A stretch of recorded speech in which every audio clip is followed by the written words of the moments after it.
Welcome to our e-learning video on the subject of the Dajokan, an essential component of Japan's historical governance during the Meiji Restoration. This period represents a significant transformation in Japanese history, where the country transitioned from feudalism to a modern state. The Dajokan, also known as the Great Council of State, played a pivotal role in this transformative era. The Dajokan was established in 1868, shortly after the Meiji Restoration, which restored imperial rule to Japan under Emperor Meiji. This restoration marked the end of the Tokugawa shogunate and the beginning of a series of reforms aimed at modernizing Japan. The Dajokan was at the heart of these reforms, serving as the highest governmental body of the newly established Meiji government.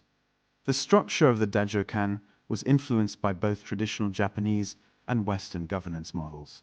It consisted of multiple departments, including civil affairs, finance, and military affairs, each headed by a counselor.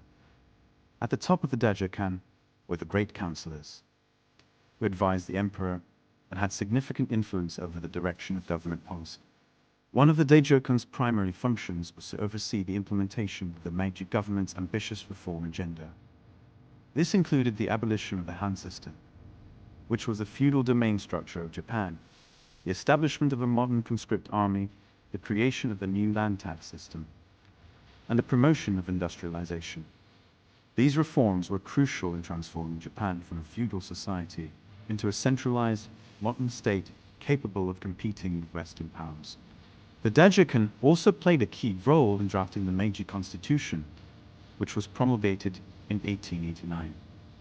This constitution established a constitutional monarchy and a bicameral legislature, laying the groundwork for Japan's modern political system. The creation of the Meiji Constitution signified the end of the Dajokan, as its functions were absorbed by the new cabinet system established under the Constitution. The legacy of the Dajokan is significant. It was a transitional body that bridged the gap between the old feudal order and the new modern state. Through its policies and reforms, the Dajokan helped lay the foundations for Japan's rapid modernization and its emergence as a major world power. In conclusion, the Dajokan was a crucial institution during a pivotal time in Japanese history. Its contributions to Japan's political, social, and economic transformation during the Meiji Restoration cannot be overstated. The reforms it oversaw propelled Japan into the modern era, fundamentally changing the course of the nation's history. Thank you for joining us for this exploration of the Dajokan and its role in the Meiji Restoration. We hope this video has provided you with valuable insights into this fascinating period of Japanese history. If you found this content informative, please like this video and subscribe to our channel for more educational content on historical events and their lasting impacts.